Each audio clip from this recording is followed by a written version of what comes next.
Hello, everyone, and welcome to Asian Viewpoints with Mary Sitt. Our guest today is an artist who creates her art with only two things, her hands and sand. Grace Zhang is a sand animation artist who's caught the eye of Hollywood. She's also the current Miss Chinatown Houston. She's also the founder of a foundation that's donated thousands of dollars to women's shelters and orphanages. And she's a junior at Babson College in Boston. Grace, thank you so much for being with us.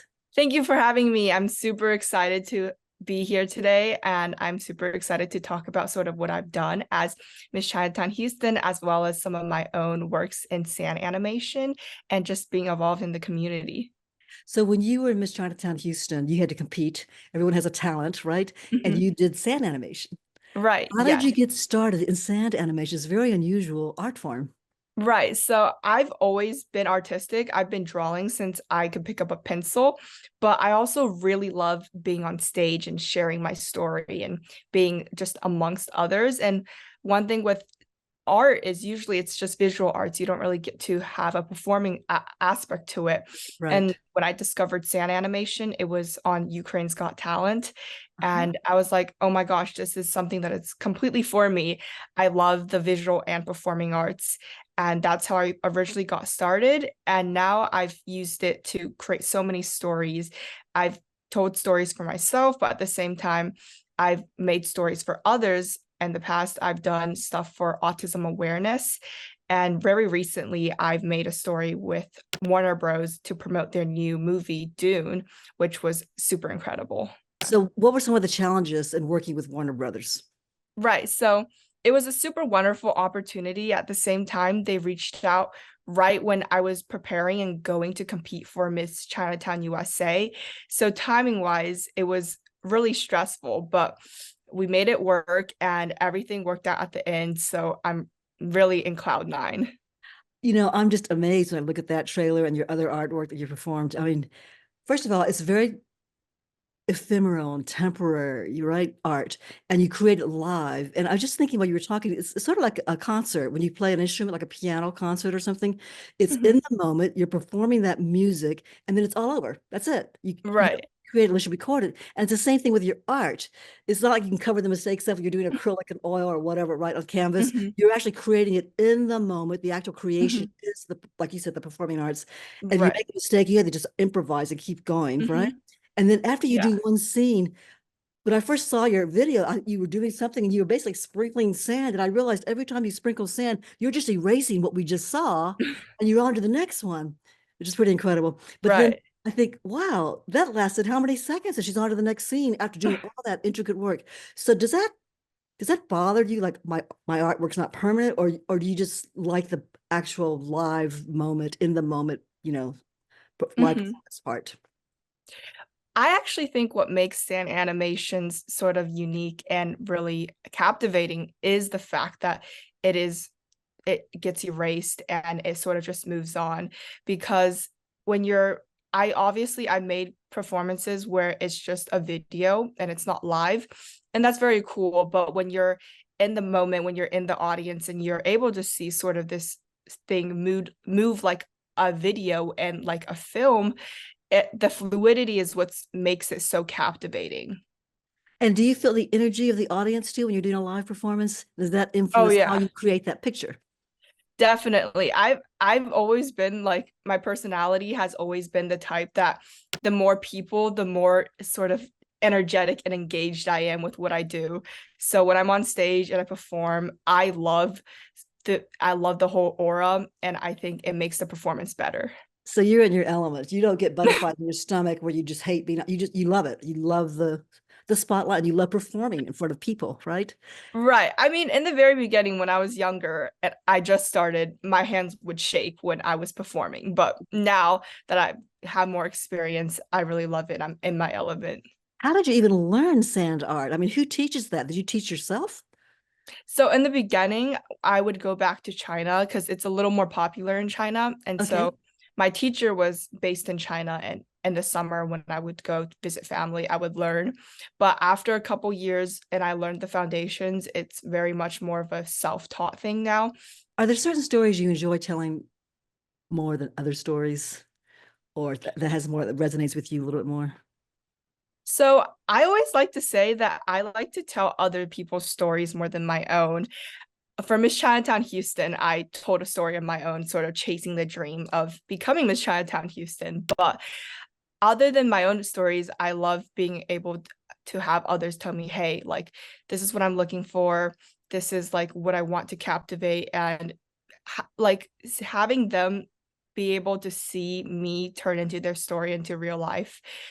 Like, for example, last year, I had the honor of telling the story of Henry Wu, from the founder of America First National Bank, and his story of how he started America First National Bank. And I remember after I told the story using sand art and he saw it and his wife saw it, they were both like they had like tears in their eyes, because they were like, oh my gosh, like we are able to sort of turn our story into this artistic form that is unique. I arrived in Memphis, Tennessee at around midnight. I saw heavy snowflakes outside of the windows. You are now the reigning Miss Chinatown Houston. What are some of your duties, and why did you join the competition? Right. So I've always watched the Miss Chinatown Houston pageant growing up. I think it's a very big thing in our Houston Chinese community. And I always wanted to be a part of it and sort of compete. So when I was eligible, I was like, it was a no-brainer. I was like, I am going to compete at Miss Chinatown Houston. And I've learned so much and I grew so much. And so did the other contestants that I competed with. And it was all because of the help of the Chinese community at large. So someone might ask you, why do you do this, especially in our age of, Mhm. feminists and women's rights and all this? It's like, is this a throwback to the 1950s things, a beauty pageant, or there must be other reasons why you really do this? Right. So I think there's a little bit of every aspect in terms of why I believe pageantry is relevant. For the preparation when it comes to pageantry, you really need to be on top of yourself. You need to be on your A game when it comes to your physical health, your mental health. And I think valuing your physical and mental health and femininity shouldn't be something that is taboo, or shouldn't be Okay. something that is seen shamed upon. In fact, I think the concept of growing yourself in terms of growing your femininity is really wonderful. So that in that aspect, I really enjoy pageantry. But also on the other side, the community work, the aftermath of when you compete in a pageant, and how you're able to be with your, in this case, Chinese American community, and serve others is just as valid and important, because the glitz and the glamour is amazing.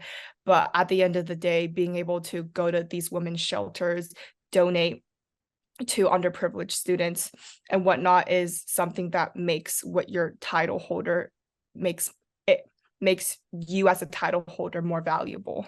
So tell me about that foundation you started. When did you start that? It's called Inspo Foundation. Is that right? Yes.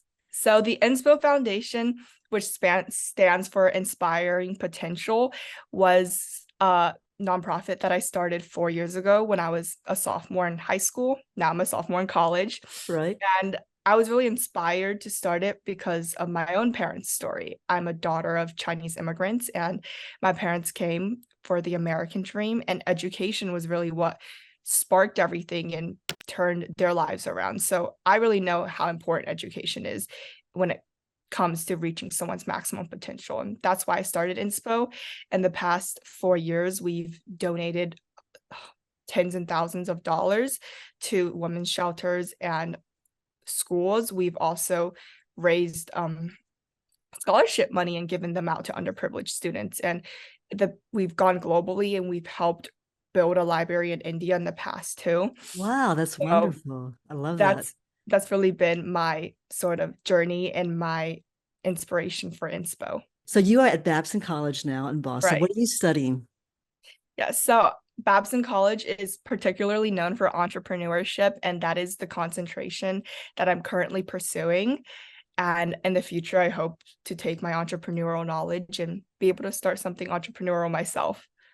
Can you let us know what that is? What's your career plans? Oh, well, I always say I'll go wherever God takes me. Okay. However, I want to definitely do something related to sort of the beauty and the fashion cosmetic industry, but we'll see. And you also build websites too, right? I read that That is somewhere. that is like, I guess, Sort of a hobby. a hobby slash a skill that I have. Okay, that's great. Well, Grace, thank you so much for being with us and good luck with all that you pursue. Thank you so much. If you enjoyed this video, please click the like button below and be sure to subscribe to this channel so you'll never miss a show. I'm Mary Sitt. Thanks for watching, and I'll see you in the next video.